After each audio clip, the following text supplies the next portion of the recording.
আমাদের এবার আলোচনার টপিক কম্পটন ক্রিয়া। কম্পটন ক্রিয়ার আমাদের একটু চিত্রটা বুঝতে হবে। চিত্রটা কি, যে ধরে নিলাম এইখানে একটা ইলেকট্রন আছে, এই ইলেকট্রনকে একটা আলো এসে আঘাত করে এবং আঘাত করলে ইলেকট্রন নিচের দিকে গতিশীল হয় এবং আলোটা উপরের দিকে বিক্ষিপ্ত হয়।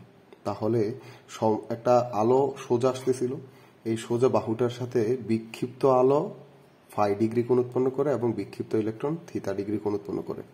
আর যে আলোটা আসে তার শক্তি কত ই, যে আলোটা বিক্ষিপ্ত হয় তার শক্তি কত E prime. E is equal to আমরা কত লিখতে পারি, h c divided by lambda, এবং E prime is equal to আমরা কত লিখতে পারি, h c divided by lambda prime.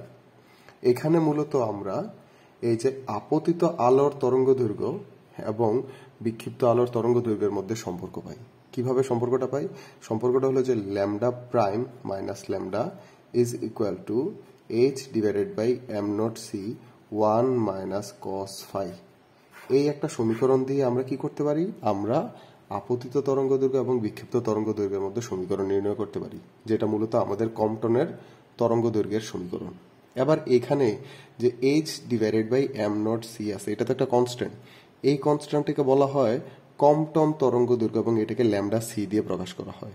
আর এটার মান একদম ফিক্সড কিভাবে হবে, আমরা এইচ এর মান কত জানি, 6.624 into 10 to the power minus 34। M নটের মান কত জানি আমরা, 9.1 ইন্টু 10 টু দি পাওয়ার কত মাইনাস 31 ইন্টু সি এর মান কত 3 ইন্টু 10 টু দি পাওয়ার 8।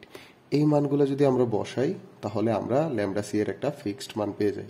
আর এই ল্যামডা সি এর ফিক্সড মান কত, ল্যামডা সি এর ফিক্সড মান আমরা যদি নির্ণয় করি তাহলে এটা মেবি আসে 2.4 ইলেকট্রন ভোল্ট ফেমটোমিটারের কাছাকাছি। তাহলে আমরা বলে দিলাম যে এটার মান প্রায় 2.4 ফেমটোমিটার। ফেমটোমিটার মানে কি, যে 10 টু দি পাওয়ার মাইনাস 15 মিটারের কাছাকাছি হবে। তারপর এই ল্যামডা সি এর মান যদি এখানে আমরা বসাই দিলে আমাদের কস ফাই মানে বিক্ষিপ্ত আলোর তরঙ্গ দৈর্ঘ্য যদি বসাই, এটা দিয়ে আমরা ইজিলি ল্যামডা জানলে ওইখান থেকে ল্যামডা প্রাইম নির্ণয় করতে পারি। আর এটাই আমাদের কম্পটন ক্রিয়ার সমীকরণ।